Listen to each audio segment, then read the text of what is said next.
நண்பர்களே வணக்கம். நாம கொஞ்ச நாளா ஒரு தொடர் போட்டு பார்த்துக்கிட்டு வரோம். எண் கணிதம் சொல்லி அதுல நிறைய பிஸ்னஸ் கான்செப்ட்ஸ் அதை எப்படிலாம் பயன்படுத்தியிருக்காங்க அப்படின்னு பார்த்துட்டு வரோம். எண்களில் மறைந்திருக்கும் சூட்சம் அப்படி நம்ம பார்த்துட்டு வர்றதுல இது ஒரு ஆராய்ச்சி தொடர், அவ்வளோதான். பெரிய பெரிய ஃபேமஸ் கம்பெனியினுடைய ப்ராடக்ட்டு, அவங்களுடைய எஸ்டாப்ளிஷ்மெண்ட்டு, அதில் அவர்கள் சாதித்த சாதனைகள், இதெல்லாம் நம்ம பார்க்கும்போது அதற்கு பின்னால் ஒரு ரகசியம் இருக்கிறது, ஒரு சூட்சமம் இருக்கிறது. அதுதான் எண்கணிதம். அந்த எண்கணிதம் என்பது நீங்கள் நினைக்கிற மாதிரி வெறும் எண் மட்டும் அல்ல.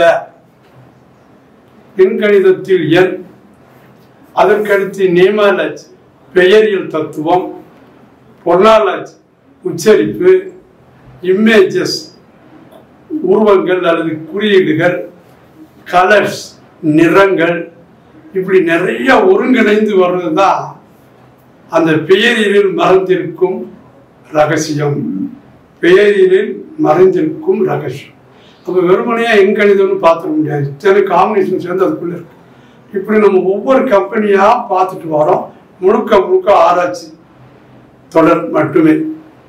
அது என்ன சொல்லுது, அதனுடைய வெற்றிக்கு காரணம் என்னங்கிறத புரிய வைக்கிறதுக்கு தான் நம்ம ஒரு முயற்சியாக நிறைய பார்த்துட்டு வரோம். இது வரைக்கும் ஒரு 45-50 வரைக்கும் பார்த்தாச்சு வேரியஸ் ஃபீல்டுல. அதாவது இது எதற்காக அப்படின்னா, புதுசா ஒரு கன்செப்ட் தொடங்குறோம், இதுக்கு அது நாலேஜ் கொடுக்கும். எப்படி இருக்கணும், எப்படி செய்யணும், என்ன கலர், என்ன பேர் வைக்கணும், என்ன செய்யணும், எல்லாம் உருவங்கள், இமேஜஸ், அந்த மாதிரி நடந்து கொண்டிருக்கிற ஒரு கன்செப்ட்.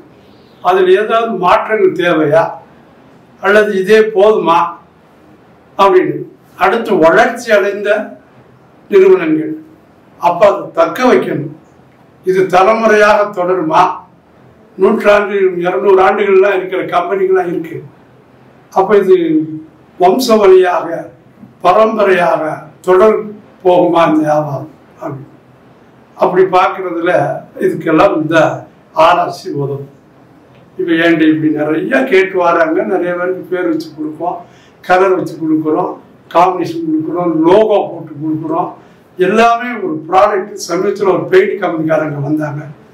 அந்த பெயிண்ட் ஏற்கனவே அவங்க பண்ணிட்டு இருக்காங்க. புதுசாக நம்ம தொடரை பார்த்து கேட்டாங்க. அவங்களுக்கு பெயிண்ட்டு, அந்த பெயிண்டில் போட வேண்டிய கலரு, அதில் உள்ள லெட்டர்ஸு, அதில் உள்ள லோகோ, என்னைக்கு லான்ச் பண்ணணும், அது பார்த்தா என்ன இமேஜ் வெளியே தெரியணும், இந்த மாதிரிலாம் வச்சு கொடுத்தேன். ஸோ இந்த ஒர்க்கை நம்ம செஞ்சு கொடுக்குறோம். அதனால இன்றைக்கு நாம பார்க்க போறது என்னன்னா, ராம்ராஜ் காட்டன். பேரை சொன்ன உடனே அதிரும். ராம்ராஜ் அப்படின்னாலே எல்லாருக்கும் தெரியும். ராம்ராஜ் காட்டன் தெரியாத ஆட்களே இருக்க முடியாது. கோடிக்கணக்கில் இன்னைக்கு டர்னோவர். அட்வர்டைஸ்மெண்ட்ல ராம்ராஜ் காட்டன் அட்வர்டைஸ்மெண்ட் நிறைய வருது. எனக்கு தெரியும், அவங்க போய்கிட்டு இருக்கிற அட்வர்டைஸ்மெண்ட் காஸ்ட்டை பார்த்தா என் நாலேஜுக்கு ஒரு வருஷத்துக்கு 100 கோடிக்கு மேலே இருக்கலாமோன்னு தெரியுது. அந்த அளவுக்கு அட்வர்டைஸ்மெண்ட்டுக்கு செலவழிக்கிற அளவுக்கு கான்செப்ட் பெருசு. நிறைய இடத்துல ஓன் ஃபேக்ட்ரி போட்டு எல்லாம் பண்ணுறாங்க. ராம்ராஜ் காட்டன் அப்படிங்கும் போது அது உள்ள ஃபீல்டுக்குள்ள வரும்போது அவங்க சில விஷயங்களை எஸ்டாப்ளிஷ் பண்றாங்க. ஏற்கனவே அவர்கள் ஃபீல்டு இருக்கு. It is not a new one. அவர்கள் தொட்ட ஃபீல்டு இதுக்கு முன்னாடி இல்லையா, இவங்க தான் ஃபர்ஸ்ட் பர்சனா கிடையாது. ஆனாலும் டூ த திங்ஸ் டிஃபரெண்ட்லி, மாறுபட்டு செய்தல் அப்படிங்கிற கான்செப்ட்ல அவங்க உள்ள வராங்க. உள்ள வரும்போது ராம்ராஜ் காட்டன் ஃபர்ஸ்ட் காட்டன் எடுத்தாங்க. காட்டன்ல இன்றைக்கு இருக்கிற டென்ட் எப்படி பேண்ட், ஷர்ட்டு, டிஷர்ட்டு இந்த மாதிரி தான் இருக்கு, ஜீன்ஸு. ஆனால் இவர்கள் தமிழர் பாரம்பரியம், கன்வென்ஷனல், ஹெரிட்டேரி அப்படின்னு பாரம்பரியத்துக்கு முக்கியத்துவம் கொடுத்து வேஷ்டிக்கு வராங்க. இன்னும் பாருங்க, கேரளாலாம் அந்த பாரம்பரியத்தை விட்டே கொடுக்க மாட்டாங்க. மேலே வேணா சட்டை எந்த கலரோ எதுனாலும் போடுவாங்க. பட் கேரளா பார்த்தீங்கன்னா மேக்சிமம் கீழே வேஷ்டி தான். யார் எடுத்தாலும் சரி ஃபுல்லா வேஷ்டி. அவர்கள் எந்த ஃபினான்சியல்ல எவ்வளவு பெரியதோ பவரோ பொலிட்டிக்கலோ எதுல இருந்தாலும் சரி, கேரளா பார்த்தீங்கன்னா பூரா வேஷ்டி தான். வேஷ்டிக்கு ரொம்ப முக்கியத்துவம் கொடுத்துருப்பார்கள் அது கேரளா. ஸோ இவர்கள் செலக்ட் பண்ணது ஃபர்ஸ்ட் வேஸ்ட், அடுத்து சற்று, அப்படியே ஒவ்வொன்றா போய் இன்னைக்கு லேட்டஸ்டாக மாஸ்க் வரைக்கும் வந்துட்டாங்க. இவர்கள் செலக்ட் பண்ணும்போது வெள்ளை அப்படிங்கிற ஒரு கலர், அப்படியே மல்லிகைப்பூ மாதிரி தூய வெண்மைம்பாங்கல்ல, அந்த மாதிரி ஒரு கலர் செலக்ட் பண்றாங்க வேஷ்டியில், ஒயிட் அப்படின்னு. அதாவது there are 7 colors, ரெயின்போ அப்படின்பாங்க, வானவில் அப்படிங்கிறது 7 கலர்கள் உண்டு.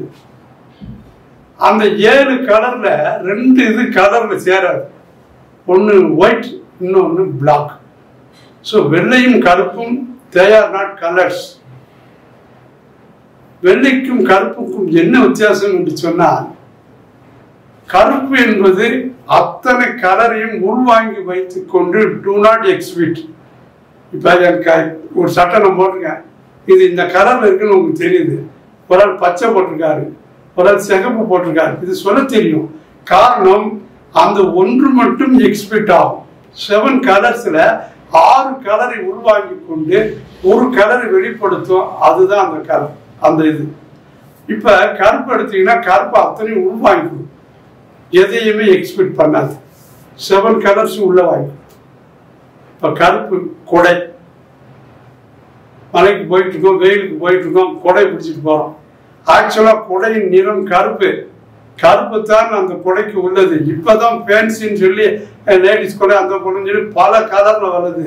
But this is not correct. அதனுடைய சயின்ஸ் என்னன்னா, கருப்பு கலரில் கொடை இருக்கணும். சூரியனுடைய ஒளி, இப்போ ஒரு சூரியனுடைய ஒளி நீங்க வெள்ளைன்னு நினைச்சிட்டு இருக்கீங்க, கிடையாது. சூரியனுடைய ஒளி வெள்ளையாக தோன்றினாலும் அதை ஒரு முக்கோண வடிவ ஸ்பர்சத்துல உள்ள விட்டு பார்த்தீங்கன்னா they will show 7 colors with GR. அதுதான் வானவில்ல வரக்கூடியது. ஸோ 7 கலர்ஸ் உள்ளடக்கியதுதான் சூரியனுடைய வெளிச்சம். அப்ப அது வெள்ளை கிடையாது. அப்ப அந்த 7 கலர் இருக்கு இல்லையா, அந்த 7 கலரையும் உள்வாங்கி வைத்துக் கொள்ளும், வெளியே விடாது. அதனாலதான் கொடையில கருப்பை வச்சுக்கிட்டு நம்ம போயிட்டு இருக்கோம். அது மாதிரி கேமரா ரூம்ல டார்க் ரூம் வாங்க, படத்தை கழுவாங்க, பிலிம்ல கழுவும்போது பார்த்தீங்கன்னா அந்த டார்க் ரூம் அப்படின்னாங்க. அங்க ஒளிக்கு இடமே கிடையாது. இதுக்கு ஜஸ்ட் ஆப்போசிட் ஒயிட். ஒயிட் என்ன செய்யும்னா அத்தனையும் வெளியே தள்ளிடும். 7 கலர்ஸையும் எக்ஸிபிட் பண்ணிட்டு அது சீரவாக்கிடும். அதுக்கு பேரு தான் ஒயிட்னஸ். இப்போ ஜட்ஜ் இருக்காரு, லாயர்ஸ் இருக்காங்க, எல்லாரும் பார்த்தீங்கன்னா கருப்பு கலர்ல தான் கோட் போட்டிருக்காங்க. ஜட்ஜுக்கு முன்னால் ஒரு தர்ம தேவதை ஒரு தராசை பிடிச்சு நிற்கும். அந்த தர்ம தேவதை கண்ணில் ஒரு கருப்பு துணியை வச்சு கட்டியிருக்கும். அங்கே கருப்பு ஏன்னு கேட்டா அதனுடைய சிம்பாலிக் என்னன்னா, அத்தனையும் உள்வாங்கி இருக்க வேண்டும், எந்த ஒரு இன்ஃபர்மேஷனும் லேக்கிங் இருக்கக்கூடாது. ஆர்கியூ பண்றவர்கள் அத்தனையும் சொல்லணும். தீர்ப்பு சொல்லக்கூடிய ஜட்ஜ் மகான் என்ன செய்யணும்னா, அத்தனையும் தெரிந்து ஒரு இன்ஃபர்மேஷன் கூட விடாமல் தன் ஆராய்ச்சிக்கு எடுத்து தீர்ப்பு சொல்லணும். அதுதான் அந்த உள்வாங்கி வைத்துக் கொள்ளும், அதான் அந்த கதை. அதுக்கடுத்து தராசு. தராசை கையில் பிடிச்சிருக்கும். தராசு என்பது நாய். 2 பக்கம் ஈக்குவலாக இருந்தால் தானே நாய். ஒரு 100 ரூபாய்க்கு சரக்கு வாங்குறீங்கன்னா 100 ரூபாய்க்கு இந்த பக்கம் இடக்கலை போட்டு இந்த பக்கம் ஒரு பருப்பு போடுறாங்கன்னா ஜஸ்டிஃபிகேஷன் இருக்கணும். 100 ரூபாய்க்கு தகுந்த பொருளை கொடுக்கும், அதை நீதி. அந்த மாதிரி அப்படி பார்க்கும்போது இவங்க ஒயிட், வெள்ளை கலரில் வேஷ்டிகள், சட்டைகள் இதெல்லாம் வந்தாங்க. அப்போ ராம்ராஜ் காட்டன் சொன்னோடனே ஒயிட். இதுல ரொம்ப வித்தியாசமான ஒன்று இருக்குங்க. ஒயிட் என்பது வேறு, ஒயிட்னஸ் என்பது வேறு. வெள்ளை என்பது வேறு, வெண்மை என்பது வேறு. இப்போ பனிக்கட்டி இருக்குன்னா அது வெண்மை. வெண்ணெய், நெய் எடுக்கிறதுக்கு முன்னாடி இருக்கக்கூடியது வெண்மை. பசும் வெண்மை, வெண்ணெய், அதனால சொன்னாங்க. ஒயிட் என்பது வேறு. இப்போ பால், பால் ஒயிட், ஆனால் வெண்ணெய் ஒயிட்னஸ். அதெல்லாம் புரிஞ்சுக்கோங்க. பால் என்பது ஒயிட், அதிலிருந்து கிடைத்த வெண்ணெய் ஒயிட்னஸ். ஸோ வெள்ளை என்பது வேறு, ஒயிட்னஸ் என்பது வேறு. அதெல்லாம் இவங்க சிம்பாலிக்கா யூஸ் பண்றாங்க. இவர்களுடைய இதுல பார்த்தோம்னா மிகப்பெரிய ரோல் நம்பர் 5 ராம்ராஜ் காட்டனுடைய இதில் நம்ம கொஞ்சம் ஆராய்ச்சி பண்ணி பார்த்தோம்னா 5 பிரிடாமினண்டாக அப்ளை பண்ணுது. 5 தான் அவங்களுக்கு ரொம்ப பிரமாதம். 5குள்ள கலர் வந்து கிரீன். ஸோ பச்சை கலரும் 5ஆம் நம்பரும் இவர்கள் அதிகமாக இவங்க ப்ராடக்ட்ல வருது. சந்திரன் வெள்ளை அதுவும் உள்ள வருது, சுக்கிரன் வெண்மை அதுவும் உள்ள வருது. அதனுடைய ஆராய்ச்சி தொடர் தான் இது. இப்போ பார்ப்போமா? இப்போ நான் வந்து எக்ஸ்பிளைன் பண்றேன், உங்களுக்கு புரியும் பாருங்க. இப்போ பார்த்தீங்கன்னா ராம்ராஜ் கீழே காட்டர். இப்போ இந்த ராம்ராஜ் அப்படிங்கிறத பார்த்தீங்கன்னா பொருளாதார உச்சரிப்பு நான் சொல்லியிருக்கிறேன். பெயரில் மறைந்திருக்கும் சூட்சமங்கன்னு சொல்லும் போது அதில் நேமாலாஜி பொன்னாலாஜி நிறைய வருது. அதில் இதில் பொன்னாலாஜி இதனுடைய சூட்சமம் என்னன்னா, இவங்க ஃபாதர் அதாவது நாகராஜன்கிறவர் தான் இவங்களுடைய ஓனர். அவங்க அப்பா ராமசாமி. அப்போ அவர்கிட்ட இருந்து ஒன்று எடுக்கார் ராம், இவர்கிட்ட இருந்து ஒன்று எடுக்கார் ராஜ். ரெண்டையும் காம்பினேஷன் பண்ணி ராம்ராஜ் வைக்கார். ராம்ராஜ் அப்படின்னா ப்ரொனவுன்ஸ் பண்ணும்போது இட் ரெப்ரசன்ஸ் வாட்? ராமராஜ்யம், ராமருடைய ஆட்சி, ராமருடைய ராஜ்யம். அந்த நகரில் அவ்வளவு தர்ம பிரபுன்னு சொல்லி அவரை சொல்லி கொண்டாடுவாங்க. இது ராமராஜ்யம் ராமராஜ்யம். ஏன்னா தர்மம் நிலைத்து நிற்கும். அப்படி ஒரு உன்னதமான ஒரு அரசாட்சி ஆண்டவர் ராமபுரம். அவருடைய ராஜ்யம் அவ்வளவு மக்களா கவர்ந்து பிரியமாக பேசப்பட்டது. ஸோ இதில் உள்ள பொருளாதாட்சி என்னன்னா ராம்ராஜ் அப்படின்னு அந்த ராமராஜ்யத்தை உள்ள எழுதிட்டு வராங்க ராம்ராஜ். அடுத்து 2A, அந்த ஏல நடுவில் கோபுரம் போடுறாங்க. கோபுரம்ங்கிறது என்ன? கோயில், ஆன்மீகம், கடவுள், இந்த சமாச்சாரத்துக்கு உண்டு. அதாவது கோபுர தரிசனம் கோடி புண்ணியம். நீங்க போயிட்டு இருக்கீங்க ஒரு கோயிலுக்கு, ஒரு 5 கிலோமீட்டரு அதுக்கு முன்னாலே கோயில் தெரியுது. சப்போஸ் ஒரு திருச்செந்தூர் வைங்களேன், அந்த கடல் இருக்கு, நீங்க என்ட்ரு ஆகிட்டு இருக்கீங்க. அப்போ அந்த கோபுரம் கண்ணுக்கு தெரிஞ்சிச்சுன்னு வைங்க, அந்த கோபுரத்தை பார்க்குற மாதிரி ஒரு உணர்வு. ஸோ கோபுர தரிசனம் கோடி புண்ணியம்னு சொல்லியிருக்காங்க. இந்த 2A கோபுரத்தை போடுறாங்க. இந்த 2A கோபுரத்துக்கு போடும்போது இதற்கு முன்னால் ஒரு சிம்பல் போடுறாங்க. அதான் சொன்ன இமேஜ் அப்படின்னு. இந்த பெயரின் தத்துவத்தில் வரக்கூடிய இன்னொரு பிரிவு இமேஜ். அவங்க அந்த சிம்பல் போட்டுக்கிறத நல்லா பார்த்தீங்கன்னா W அப்படிங்கிறத 2ஆ பிரிச்ச மாதிரி 2 V, ஒரு V இன்னொரு V, இங்க ஒரு V இங்க ஒரு V, 2 சேர்த்தீங்கன்னா W தோற்றம் வரும். V for victory, 2V, W for win. So வெற்றி win, வெற்றி ஜெயம். ஸோ வெற்றியை குறிப்பதற்காக 2 சிம்பிள். அந்த சிம்பிள் டிசைனை பார்த்தீங்கன்னா இதுக்கு மேல ஒரு டாட், அந்த டாட் ரெட் கலர் இருக்கும். அதாவது இந்த ஆஸ்கார் அவார்டு இந்த மாதிரி இதெல்லாம் பார்த்தீங்கன்னா அந்த அவார்டு சிக்னல் அந்த சிம்பிள் அப்படியே இருக்கும். இவங்க அந்த அவார்டை ரெப்ரசென்ட் பண்றாங்க. அதாவது ராம்ராஜ் என்பது இவ்வளவு பெரிய ஒரு அவார்டுக்குரியது, அது உன்னதமானது அப்படிங்கிற காட்டுக்கு ஒரு அவார்டை செலக்ட் பண்ணாங்க. இதுல அவங்க கலர் நான் சொன்ன கலர்ஸ் உள்ள வரும் நேமங்கள். அதுல பாத்தீங்கன்னா லெட்டர்ஸ், இந்த லெட்டர்ஸ் பூரா பச்சை கலர்ல வச்சிருக்காங்க லெட்டர்ஸ். இந்த background yellow. So background yellow, இது பச்சை கலர். பச்சை கலருங்கும் போது என்ன? நம்பர் 5 புதனுக்குரியது. எல்லோ குரு பகவான், சாத் வியாழ பகவானுக்குரியது. ஸோ 2 கலர், ஒன்று புதன் இன்னொன்று பச்சை. யார் அவங்க இதுல 4 கலர் யூஸ் பண்ணிருக்காங்க. இந்த நேம்ல 4 கலர் யூஸ் பண்ணிருக்காங்க. ஒன்று வந்து ஃபாரஸ்ட் கிரீன். இதுக்கு ஏன் ஃபாரஸ்ட் கிரீன் சொல்றோம்? பச்சை எவ்வளவோ இருந்தாலும் ஃபாரஸ்ட் கிரீன்ங்கிறது என்னன்னா ஒரு பூத்து குலுங்குது காடு, பல கலர்ல இருக்கும். ஆனால் பனராமிக் வியூ அப்படின்னாங்க கழுகு பார்வை. நீங்க ஒரு ஹெலிகாப்டர்லயோ ஒரு விமானத்துல போயிட்டு இருக்கும்போது கீழே ஒரு காட்டு பகுதியை பார்த்தீங்கன்னா என்டையர் காட்டு பகுதி ஃபீல்டும் ஒரு பச்சை கலரில் தோன்றும். இப்போ ஒரு அர்ஜென்டினா, பிரேசில், இது மேலே போயிட்டு இருக்கீங்கன்னு வைங்க, அந்த காட்டு பகுதி ஒரு கலர்ல ரெப்ரசென்ட் பண்ணுவோம் டோட்டலா. அது என்னன்னா கிரீன், அதுக்கு பேரு ஃபாரஸ்ட் கிரீன். காடுனாலே பச்சை தான். ஸோ அதில் யூஸ் பண்ணியிருக்கிற ஒரு பச்சை ஃபாரஸ்ட் கிரீன். அடுத்து மிடில் எல்லோ. எல்லோ என்பது மங்களகரமானது. தங்கத்தின் நிறம் எல்லோ, கோல்டன் எல்லோ அப்படின்றாங்க. ஸோ மங்களகரத்தை குறிக்க ஒரு எல்லோ. அடுத்து காஸ்மிக் லைட், அதுல ஒரு ஒயிட் யூஸ் பண்ணியிருக்காங்க. இந்த பகுதி வந்து ஒயிட். அந்த அவார்டுல அந்த கட்டத்துல பொன்னல பார்த்தீங்கன்னா அது ஒயிட்டு. அடுத்து கேயு கிரீம்சன் பேர். கேயு கிரீம்சன்னா அந்த சிம்பிள்ஸ் கோப்பர் போட்டிருக்காங்களா அந்த இது. ஸோ 4 கலர், ஒரு எல்லோ, ஒரு பச்சை, ஒரு ஒயிட்டு, இன்னொன்று கிரீம்சன்.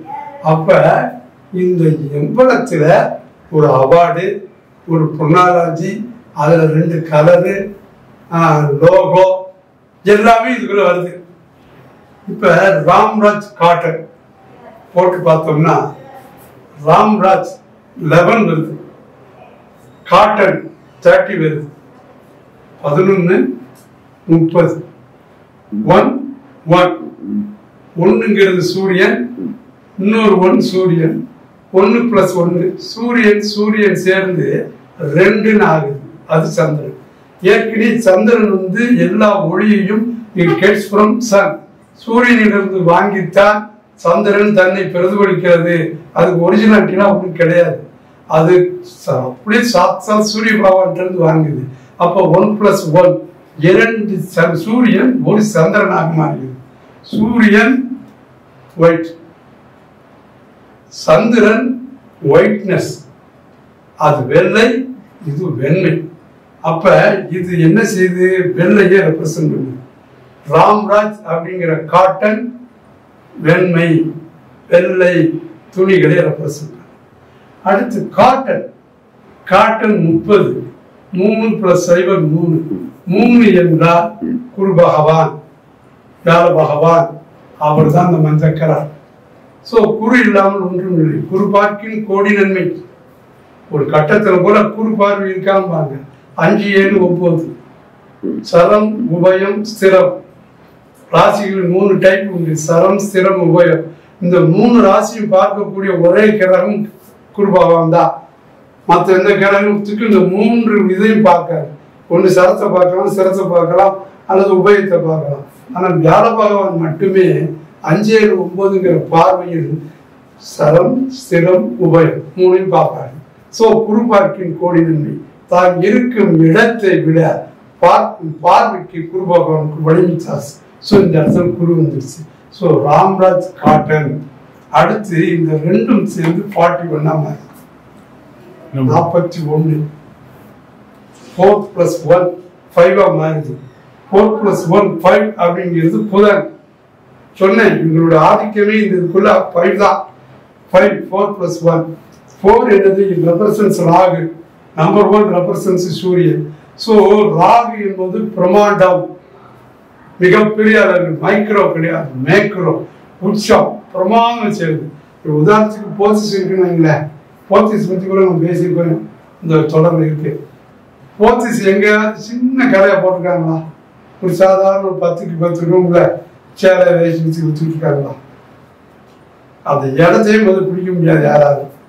அவ்வளோ பகை குடிச்சு பிடிச்சாதான் அந்த இடமே கிடைக்கும். அப்போ போத்திஸுக்கு பேர் பிரமாண்டம். எங்க போட்டாலும் இன்னொரு காம்படிட்டர் வரக்கூடாது, அது மாதிரி யாரும் போடக்கூடாது. அதுக்கு பேர் தான் பிரமாண்டம்னு பேர். அது மாதிரி 4 என்பது இட் ரெப்ரசன்ட்ஸ் பிரமாண்டம், மேக்ரோ. சூரியன் டிசிப்ளின், கேரக்டர், ஜெனியூனஸ், அதாவது அந்த உன்னதமாகிறாது. அப்படி இந்த 2ம் சேர்ந்து ஒயிட் அண்ட் ஒயிட்னஸ். இதுல ராகு பிரமாண்டம் மட்டும் இல்லை, அனைத்து மதத்தினரையும், அனைத்து ஜாதியினரையும், அனைத்து மக்களையும் கவரக்கூடிய கிறிஸ்டின், ஹிந்து, முஸ்லிம், சீக்கியர், என்னென்ன மதத்துக்காரர்கள் உண்டோ அவ்வளவு பேரையும் தொடர்பு கொள்ளும். சில வியாபாரங்கள் வந்து பர்டிகுலரா சில பிரிவினர் மட்டுமே கவர்க்கும்.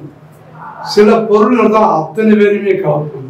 அதுல ராம்ராஜ் காட்டன் எந்த மதத்தினரும் வேண்டாம் என்று சொல்ல மாட்டார்கள், எந்த ஜாதியினரும் வேண்டாம் என்று சொல்ல மாட்டார்கள், எந்த இனமும் சொல்லாது. அப்படிப்பட்ட ஒரு இதற்கு காரணம் இந்த ராகுவே. ஸோ ராகு பிரம்மாண்டம் இத்தனை இனத்தையும் கொண்டு வருவது கடைசியில் அது 5 ஆகி இட் இஸ் எ பக்கா பிஸ்னஸ் மெம்பர். 14 and 41 பக்கா பிஸ்னஸ் மெம்பர். பூரா துட்ட கூட்டம், வியாபாரத்தில் உச்சமான ஒரு நம்பர். அடுத்து கேஆர் நாகராஜன் இதனுடைய ஓனர். 2 initial KR. எனக்கு தெரியாது அவர் கையெழுத்து போடுவதாக இருந்தால் கேஆர் நாகராஜன் தான் போடுவாருன்னு நினைக்கிறேன். ஸோ இந்த 2 இந்த இன்சியலை பார்த்தீங்கன்னா ஒரு சில பேர் ஒரு இன்சியல் போடுவாங்க, ஒரு சில பேர் தன் பேருக்கு 2 இன்சியல் போடுவாங்க, ஒரு சில பேர் 3 போடுவாங்க, ஒரு சில பேர் 4 போடுவாங்க. இந்த இன்சியல்ல சில சூட்சமும் இருக்கு.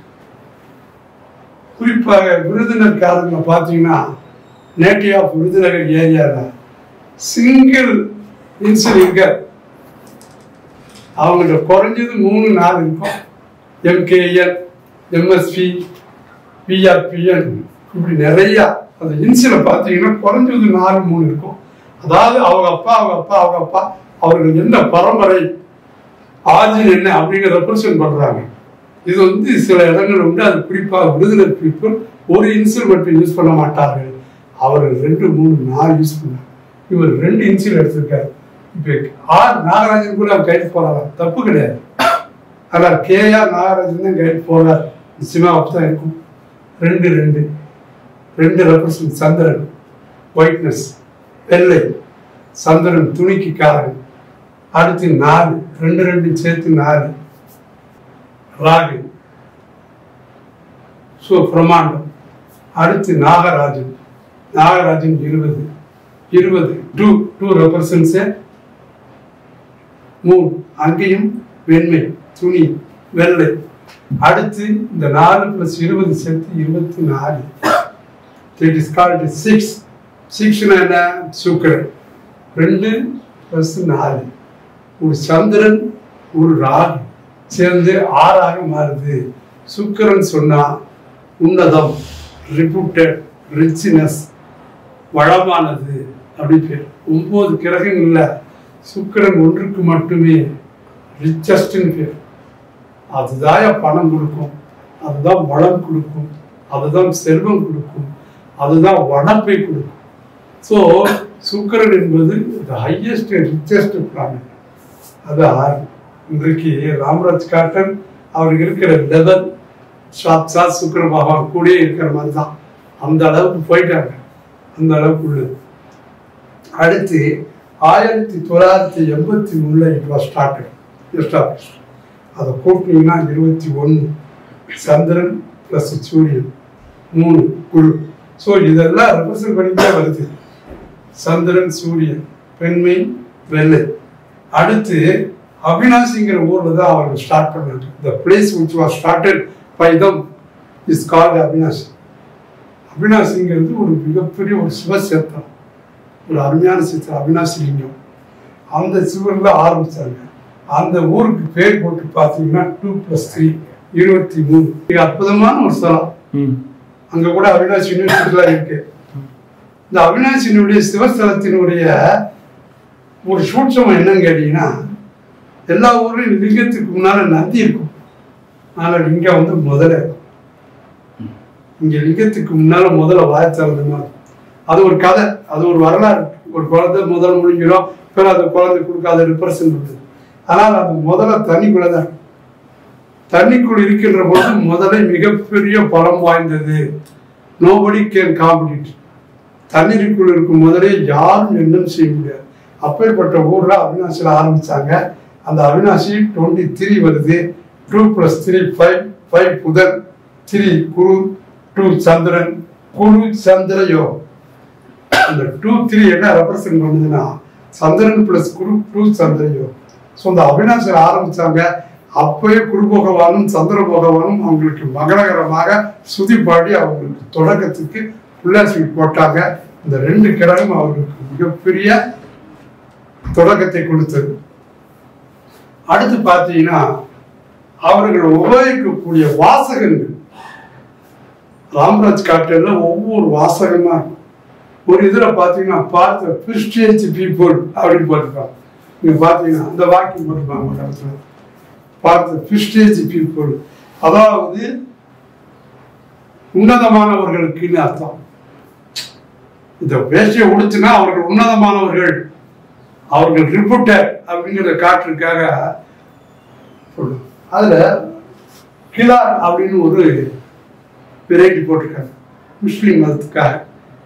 இந்த இடத்துல தாங்க இமேஜ் வருது. அவங்க நாம் சொன்ன முடியா பேரிகள் இருக்கும் மர்மத்துல இமேஜ் ஒன்று முன்னு. இதுல பாத்தீங்கன்னா ஒரு பிறைச்சந்திர வடிவம் பச்சை கலர்ல போட்டிருப்பாங்க, முஸ்லீம் பிறைச்சந்திர வடிவம். கிலார் இது ஒரு வார்த்தை. இது என்னன்னா this is the starting month of Muslim year, தொடக்கம் முஸ்லீம் மதத்தினுடைய அந்த வருடத்தினுடைய முதல் மாதம். இந்த கிலால் அப்படிங்கிற எழுத்தோட ஸ்டைலை பார்த்தீங்கன்னாலே மசூதில் இருக்கிற பில்லர் மாதிரி, அவங்க அந்த மசூதியில் டூம் மாதிரி போட்டிருப்பாங்க, லைட்ல இருக்கு, அது மாதிரி பில்லரை ரெப்ரசன்ட் பண்ணுது. இந்த ஹெட் வந்து மசூதியை ரெப்ரசன்ட் பண்ணுது. ஸோ இந்த லெட்டர்ஸை பார்த்தீங்கன்னா கிலால், பிறச்சந்திரன், இதனுடைய இமேஜ், இந்த இமேஜ் எல்லாமே பார்த்து அதில் ப்ரேயர் நோட்டீஸ் அப்படின்றதுல வாசம். That is called letters. Prayer நோட்டீஸ்னா என்ன? பிரார்த்தனைக்குரிய வேஷ்டிகள். அது மாதிரி இவர்கள் நிறைய ப்ராடக்ட், நான் ஒரு 2-3 தான் எழுதியிருக்கேன், நிறைய ப்ராடக்ட் வந்துடுச்சு. ஆனால் அந்த ப்ராடக்ட்ல அவங்க எந்த நம்பரை யூஸ் பண்ணியிருக்காங்கன்னு பார்த்தீங்கன்னா உதயம்னு ஒரு ப்ராடக்ட் அதில் யூஸ் பண்ணியிருக்காங்க. அது 2+3 5 குரு சந்திர யோகம் நான் சொன்னேன் உங்களுக்கு. அடுத்து பகாமா அது பார்த்தீங்கன்னா 1+4 5, ஒரு சூரியன் ஒரு ராகு. பகாமா நான் கிட்ட ராகுனாலே ஃபாரினர்ஸ், மாற்று மதத்தினர், மாற்று மொழியினர், மாற்று இனத்தவர் அந்த ரெப்ரசன்ட் பண்ணுது. அடுத்து விலன் பார்த்தீங்கன்னா 32 5 2+3 குரு. இந்த குருக்கும் இந்த குருக்கும் வித்தியாசம் உண்டு. அடுத்து லக்னா 1+4 5. ஸோ இந்த வெரைட்டியும் வச்சிருக்கிறது பார்த்தீங்கன்னா 5 தான் வச்சிருக்காங்க. ஸோ இவர்களிடம் number 2, number 3, number 4, number 1, number 5 அப்புறம் ரெப்ரசன்ட் பண்ணுது. அதில் நம்பர் 5 மிகப்பெரிய ரோடு. அடுத்து இவர்கள் போட்டிருக்கிற லோகோ, இவர்கள் உபயோகப்படுத்தியிருக்கிற வாசகங்கள், இவர்கள் ஏற்படுத்தியிருக்கிற உருவங்கள், இமேஜ், இதெல்லாம் பார்க்கும்போது இவர்கள் வெற்றிக்கு பின்னால் இவைகளெல்லாம் சூட்சமமாக இருக்கிறது. அதுதான் உண்மை. நிறைய பேர் இதெல்லாம் பார்த்துட்டு இந்த தொடரில் எனக்கு வந்து நிறையா போட்டு நம்பரு, இமேஜ் நான்லாம் கொடுக்கும்போது பார்த்தீங்கன்னா போர்டு முதற்கொண்டு நேம் போர்டு இருக்கு இல்லையா, அந்த நேம் போர்டு முதற்கொண்டு என்ன கலர் பேக்ரவுண்ட் இருக்கணும், என்ன கலரில் லெட்டர்ஸ் எழுதணும், எந்த இடத்துல இமேஜ் போடணும். 9 கிரகத்துக்கும் இமேஜ் சரியா இருக்கு. 9 கிரகத்துக்கும் இமேஜ் சரியா இருக்கு. இப்போ பார்த்தீங்கன்னா இது வந்து செவ்வாய், இது ரெப்ரசன்ஸ் செவ்வாய். நீங்க இனிமேல் எங்கேயாவது பார்த்தீங்கன்னா இந்த லெட்டர்ஸ் எங்கேயாவது யூஸ் பண்ணிக்காங்கன்னு பாருங்க, அவங்க செவ்வாயை கொண்டு வந்திருக்காங்கன்னு அர்த்தம். ஸோ 9 கிரகத்துக்கு இமேஜ் உண்டு. அப்போ லெட்டர் பேடு, நேம் போர்டு, அடுத்து பில் புக்கு, அவங்க ப்ராடக்டோட கவரு, பேங்க் அக்கௌண்ட்டு, இதெல்லாம். அப்போ எதை ரெப்ரசன்ட் பண்ணணுங்கிறது முதல்ல விசிட்டிங் கார்டே ஒரு வாசகம் கொடுப்பேன், அவங்களுக்கு ஒரு வாசகம் கொடுத்து இதை போடுங்க. நேம் போர்டில் 4 கார்னர் இருக்கு. இந்த 4 கார்னர், இங்கே ஒரு கார்னர், இங்கே ஒரு கார்னர், இங்கே ஒரு கார்னர். இந்த கார்னரில் எந்த இமேஜ் போடணும், 9 கிரகத்தின் இமேஜ் எதை போடணும். அப்போ என்ன ஆகும்னா ஒரு இதுனா வச்சா வைப்ரேட் ஆகும், வினாடிக்கு வினாடி வைப்ரேட் ஆகும். Visiting card, letter bad, memo, invoice, name board, இதெல்லாம் வைப்ரேட் ஆகிட்டே இருக்கணும். வச்சா போதாது, வச்ச பிறகு அது அடுத்த நிமிஷமே வைப்ரேட் ஆகும். இப்படி நிறைய பேர் அதையும் பயன்படுத்தி கொண்டிருக்கிறார்கள். ஆலோசனைக்கு என்னை அணுகலாம். 99945777 500. மறக்காம ஆனந்த வாழ்வில் சேனலை சப்ஸ்கிரைப் பண்ணுங்க.